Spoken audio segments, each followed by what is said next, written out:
pegang pertama Quran, tapi dalam Quran tak dijelaskan bagaimana cara sholat, bagaimana cara puasa. Maka yang menjelaskan itu kata Nabi, itrata ahli baiti, ahli baitku, keturunanku, para habaib.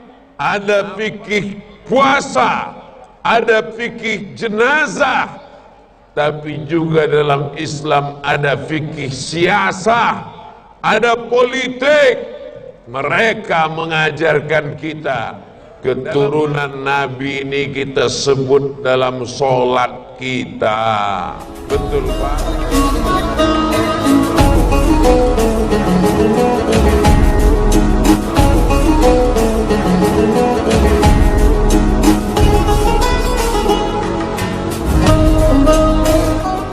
Nabi Muhammad punya anak perempuan namanya Sayyidatuna Fatimah. Sayyidatuna Fatimah punya anak laki-laki namanya Sayyidina Al-Husain. Sayyidina Al-Husain punya anak laki-laki namanya Sayyidina Maulana Sayyidina Ali Zainal Abidin. Zainal Abidin punya anak laki-laki namanya Sayyidina Muhammad Al-Baqir. Sayyidina Muhammad Al-Baqir punya anak laki-laki namanya Sayyidina Al-Imam Ja'far As-Sadiq. Sayyidina Ja'far Sadiq punya anak laki-laki namanya Sayyidina Ali Al-Uraidi. Sayyidina Ali Al-Uraidi punya anak laki-laki namanya Sayyidina Muhammad An-Naqib. Sayyidina Muhammad An-Naqib punya anak laki-laki namanya Sayyidina Isa. Sayyidina Isa punya anak laki-laki namanya Sayyidina Ahmad bin Isa Al-Muhajir. Muhajir artinya pindah, karena dia pindah dari Baghdad ke negeri yang didoakan Nabi. Allahumma barik lana fi yamanina. Berikan rahmat, berikan barakah ke negeri Yaman. Tarim, tempat yang berkah itu. Lalu kemudian lahirlah anak cucu keturunan mereka dengan berbagai macam marganya. As-Saqaf, Al-Haddad, Al-Jifri, bin Syihab, bin Syekh Abi Bakar, salah satunya adalah Al-Qadri. Lalu datang ke Nusantara, mereka mendakwahkan Islam, menjadi mufti. Lalu kemudian anak dari Mufti Maulana Al-Husain Al-Qadri bernama Maulana Al-Habib As-Sayyid As-Syarif Abdul Rahman mendirikan kerajaan. Sampailah hari ini Sultan yang ke-9 tetap terpelihara ini sampai hari kiamat insyaallah. Ini anak-anak kita mesti tahu. Kalau ditanya, susah kami menghafalnya Pak Ustadz, kami lupa membawa pena, tak kami catat. Tak perlu dicatat, nanti bisa diulang di channel Ustadz Abdul Somad Official. Subscribe, like, share, and comment. Saudaraku yang dimuliakan Allah Subhanahu wa ta'ala, ini kalau tidak dibuat haul begini, tak jumpa saya dengan Sayyidil Habib Toha, tak jumpa saya dengan Maulana yang mulia tak jumpa saya bersilaturahim dengan para habaib, para alim ulama. Makanya nanti kalau ada haul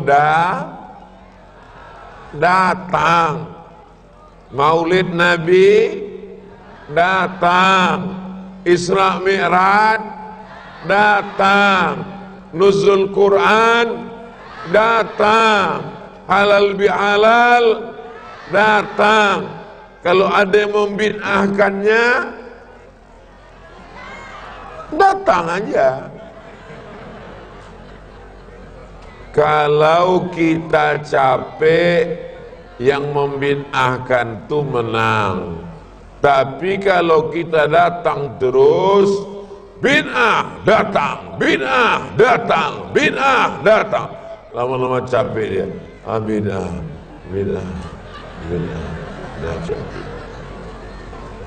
Semua yang kita lakukan ini berdasarkan dalil-dalil yang dibawa oleh para alim, para ulama. Taraktu fikum amraini, kutinggalkan pada kamu dua perkara, kata Nabi, tak banyak. Intamasaktum bihima, kalau kamu pegang yang dua ini, di akhir zaman, ombaknya kencang, karangnya tajam, angin puting beliung. Apa maknanya? Ini zaman-zaman banyak fitnah. Zaman ayah saya, zaman emak saya, mendidik saya tak terlalu sulit. Tapi zaman mendidik anak-anak sekarang, mudah-mudahan Allah jaga anak-anak kita ini, insyaallah.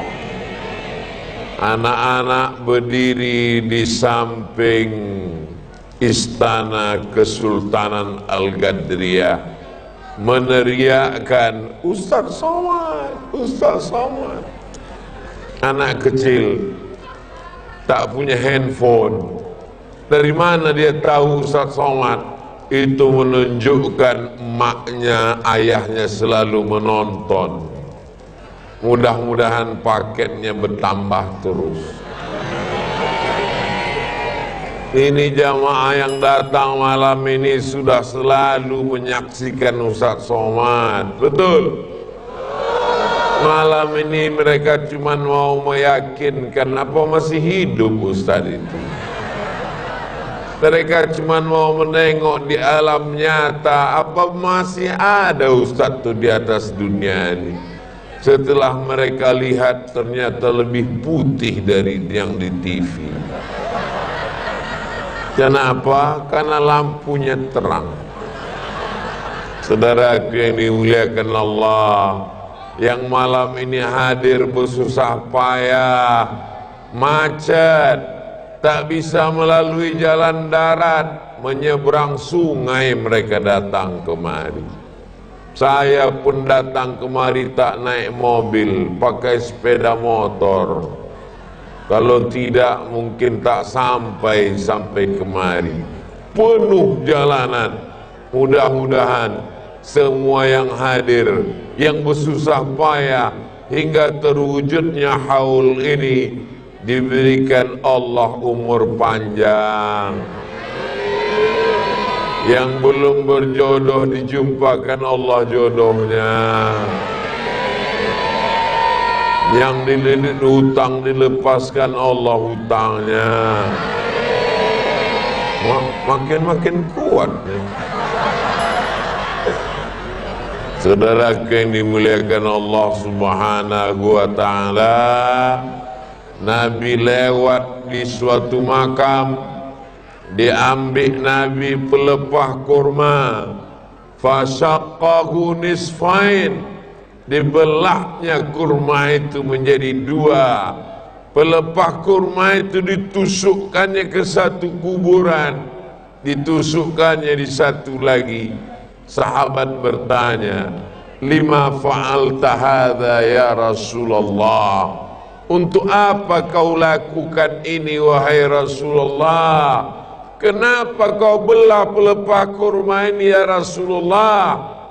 Kata Nabi, la'allallaha an yukhaffifa 'adzabahuma ma lam yaibasa. Semoga sementara pelepah korma ini basah, pelepah korma ini bertasbih, selama dia basah, tasbihnya meringankan orang yang ada. Dikomentari hadis ini dalam Sahih Muslim, datang Imam An-Nawawi, imamnya mazhab Syafi'i, Ahlus Sunnah wal Jamaah. Inilah dalil bahwa bacaan Quran sampai, sedangkan tasbih pelepah kurma saja sampai, tasbih pelepah kurma saja bisa meringankan azab, apalagi bacaan Quran orang beriman. Kira-kira dalil-dalil ini bisa diingat? Tolong diingat, ini akan masuk dalam UAS, ujian akhir semester. Aku tinggalkan pada kamu cuma dua. Yang pertama, kitab Allah Al-Quran. Apakah orang Pontianak, Kalimantan Barat masih berpegang pada Quran?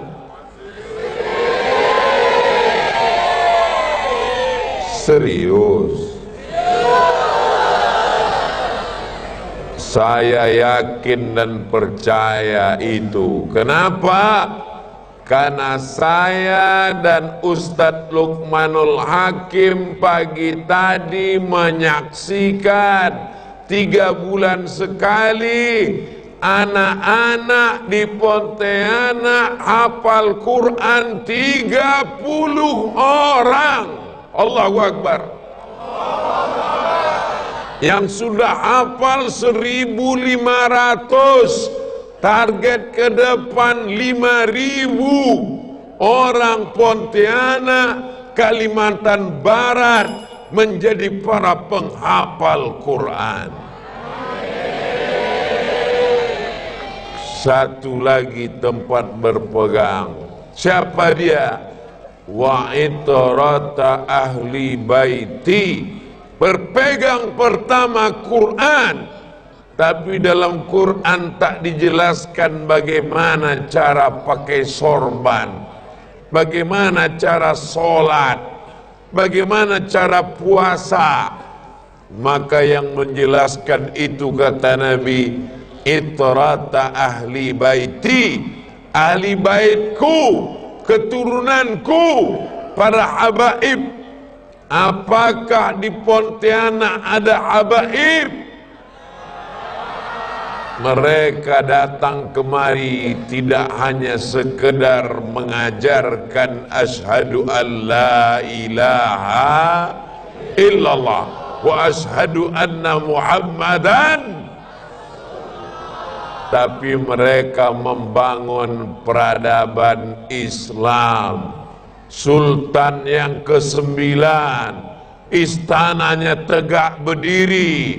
Kita belajar fikih sholat, ada fikih puasa, ada fikih jenazah, tapi juga dalam Islam ada fikih siasah, ada politik. Mereka mengajarkan kita. Dalam mazhab Syafi'i ada ulama besar, namanya Imam Al-Mawardi. Siapa namanya? Meninggal tahun 450 Hijrah. Nama kitabnya Al-Ahkam As-Sultaniyah, hukum hakam kesultanan. Maka datang keturunan Rasulullah ke Nusantara untuk mengajarkan fikih ibadah, fikih sholat, fikih haji, tapi juga mereka mengajarkan fikih politik. Mereka mendirikan kerajaan-kerajaan Islam. Dari ujung Sumatera, kampung halaman kami di Riau, datang seorang habaib. Itulah mengapa sultan-sultan kami di Riau bergelar syarif di pangkal namanya. Sultan Syarif Qasim, karena mereka adalah keturunan Sayyidina Al-Husain, anak Sayyidatuna Fatimah, cucu cicit keturunan Sayyidina wa Maulana Muhammad sallallahu alaihi wasallam. Apakah Bapak Ibu bangga menjadi orang Pontianak? Bangga menjadi orang Kalimantan Barat? Saya terus terang menyampaikan tausiah di istana ini, merasa amat sangat senang dan bangga. Kenapa? Walaupun saya tak berjumpa dengan para habaib pendiri, tapi generasi yang ke-9 berjumpa, bertatap muka, bersilaturahim. Mudah-mudahan kecintaan kita kepada cucu-cucu keturunan Rasulullah membuat kita bisa ke surga bersama Sayyidina wa Maulana Muhammad sallallahu alaihi wasallam. Keturunan Nabi ini kita sebut dalam sholat kita. Betul Pak? Betul Bu? Mana buktinya? Allahumma salli ala Sayyidina Muhammad wa ala ali Muhammad, keluarga Nabi Muhammad. Allahumma barik ala Sayyidina Muhammad wa ala ali Sayyidina Muhammad, kepada keluarganya yang berpegang teguh kepada Quran dan sunnah-sunnah Rasulullah sallallahu alaihi wasallam. Mudah-mudahan tradisi haul, tradisi maulid, tradisi Isra Mi'raj sampai berlanjut ke anak cucu kita sampai ke hari kiamat insyaallah. Karena di dalamnya ada pembacaan Quran. Malam ini ada yang baca Quran tadi? Ada. Ustadz kita, guru kita membaca Quran. Di dalamnya ada silaturahim. Ada silaturahim malam ini? Ada. Bertegur sapa, bertatap muka, bersalam-salaman. Di dalamnya ada tausiah. Ada tausiah malam ini? Inilah dia. Di dalamnya ada solawat. Ada di dalamnya solawat 4. Sekarang saya tanya yang 4 ini, apakah kita boleh bersolawat? Wajib, bukan boleh. Apakah kita boleh mendengar tausiah? Wajib mendengar tausiah. Wa tawasau bil haq wa tawasau bis sabr. Apakah kita boleh mendengarkan bacaan Quran? Wajib mendengarkan baca Quran. Apakah kita boleh bersilaturahim? Wajib. La yadkhulul jannata qati'ur rahim. Tak masuk surga orang yang memutus tali silaturahim.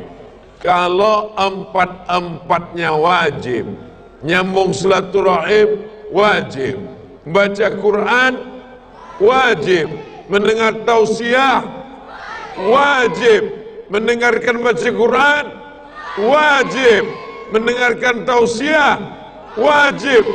Kenapa kita disatukan menjadi satu jadi bid'ah? Logika apa yang dipakai? Mudah-mudahan terselamatlah akal anak-anak cucu kita dari pemikiran-pemikiran jahil ini insyaallah. Amin ya rabbal